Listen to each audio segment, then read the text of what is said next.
Hi, my name is Joe Johnson, and I have some thoughts about world events and people's attitude. A lot's been happening with Las Vegas shooting and all the other shootings around, and this leads me to believe um, who's responsible. I don't. I look at the what's happening and the evil involved, but a lot of times you got to look at the people. What we're expecting, we elect a president, say, and we expect him to solve our problems and stick his neck out, even if he were to get himself killed. Um, but why should they? JFK, John F. Kennedy, got himself killed, and the shameful part about it, after his funeral, and the Warren Commission, we just went about our lives. We didn't care. That's the message we sent our government officials. We sent them that, it doesn't affect me. We have a job, we'll retire, we buy a house. It doesn't affect us personally. And somebody else became president, and then a person after that will become president. But yet we expect the president, whoever we put in office, to do good for us. The truth is, a lot of times they just get paid off. People give them a choice. You either vote this way, or we'll write the bill, and you put it through, and you'll make a lot of money, or you won't be elected next time around, and or maybe even death. But what are the people willing to do? Nothing really. So if we don't like our government, we need to look at ourselves. And it's an attitude out there. Give you an example. When I was a young gal, and there were I was complaining about certain problems with our government and what's going on. Her response was, "Well, I'm going to be dead and gone, and then it's going to be your problem." And I thought about it. I thought, don't you care about me? Don't you care about my children? I don't have that attitude. My attitude is I do worry about what I'm leaving for my children, what kind of world this is going to be after I'm dead and gone. I don't want them suffering. I care about my grandchildren. I care about my great-grandchildren that aren't even born yet. What kind of life are we living them? We have a duty to make this a better place, leave it a better place, not to take the attitude that, well, I'll be dead and gone and it's not my problem anymore. You have to worry about it. That is not love. It really isn't. A lot of parents don't have mature love for their children. Their love is, well, it's like you had a dog or a cat for 30 years. You do care. When they died, you cry. But it may not be much more than that, because if you really do love your children, you do care about what's going to happen to them. When you're dead and gone, you don't have to deal with it. They have to deal with it. You should care. And that's the difference between a mature mother and an immature one. These parents sometimes, they do the best they can. They are where they're at.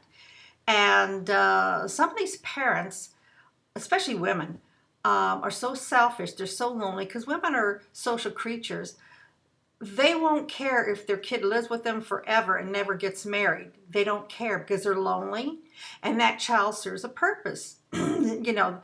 And I noticed that with a lot of women who don't have a lot of friends.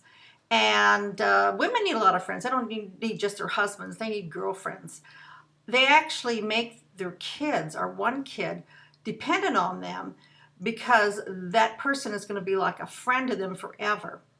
And I saw that with two of my cousins. They were male. They never left home. They never got married. And I noticed that their mothers were very insecure. Anytime they were away, I had one cousin help me with my computer. His mother is on the phone every 15 minutes. When are you coming home? When are you coming home? This is selfishness. Because what a mother should be doing, she should be telling her son, listen, you're 40 years old. She didn't even get to 40 years old. Hey, you're 25, 28, you're still living with me, and you're making good money. You need to find a life of your own. You can afford to move out and have your own friends and maybe find a woman. But you're not going to do that living here. I think, if you're insecure about something, let's talk about it. You don't do that to your children. And I had two aunts who did do that. Um, and both boys never got married and didn't have very many friends either. Once the mother died, then in one case, the son died first.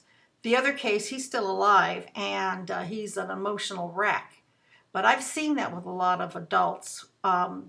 If your adult children are living with you for a long time, there's a problem somewhere. And a lot of these parents, it's mainly the mother, makes them feel guilty.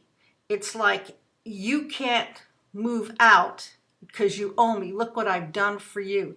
And the child has been conditioned that way since they were young. And they do feel guilty. They feel like they owe their mother their whole life.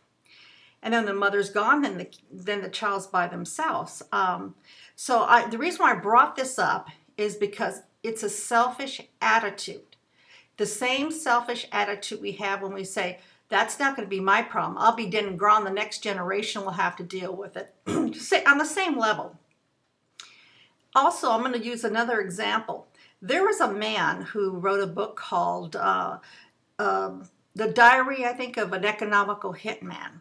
He had worked for the CIA, and he was dealing with people south of our border, United States border, South America and Mexico. And he would go in there and try to convince them to either let a certain company come in or whatever the CIA wanted him to do, because he was in CIA. If that leader didn't agree, then he said the jackals came in and killed him. Now, he stayed until he retired, got a nice retirement. And he didn't blow the whistle until he wrote his book. And then when he went down south to apologize, I think it might have been Colombia, to the daughter of the man that got killed, he had the cameras on, made him look good, like he's really sorry for what he did. But you see, that was a choice he made. He could have justified it by saying, well, if I don't do this job, somebody else will. Once he knew what was happening, that he was actually getting people killed, or he was part of it, even though he didn't like it, he could have gotten another job somewhere else.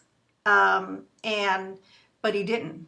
He chose to stay, get a retirement. It must be pretty good. And then write a book about it and make more money. So I just use these three examples to show, we got to look at ourselves. There's a real selfishness about us. And a lot of us have, we think we're mature and we have to mature more. Life isn't just about you and what's around you. You've got to care about other people, even the people across the waters that we have nothing in common with. And if you just go about your life looking at Facebook and not caring about what your government's doing, even though you may not be able to change a lot of it, at least try and do something. Don't just ignore it. If you don't participate in anything, just go about your life and you don't care, you don't want to hear about it, you're the problem, more so than the evil ones. See, there'll always be evil people, but they take over when you let them, when nobody does anything. And right now, there are people who are trying to put a stop to a lot of different things that are happening, but they're so alone. There's not enough of them. So in reality, they can do nothing. And it's not the fault of the evil ones. It's the fault of the public. So these are just my thoughts, and I'd like you to think about it. We're here. We should have a sense of duty. We're here, but when we leave, we have to make it a better place. Even though when we're dead and gone, we're not going to care. What about the next generations? You know what I mean? Do you not care about them? So think about it. Anyways, those are my thoughts for the day.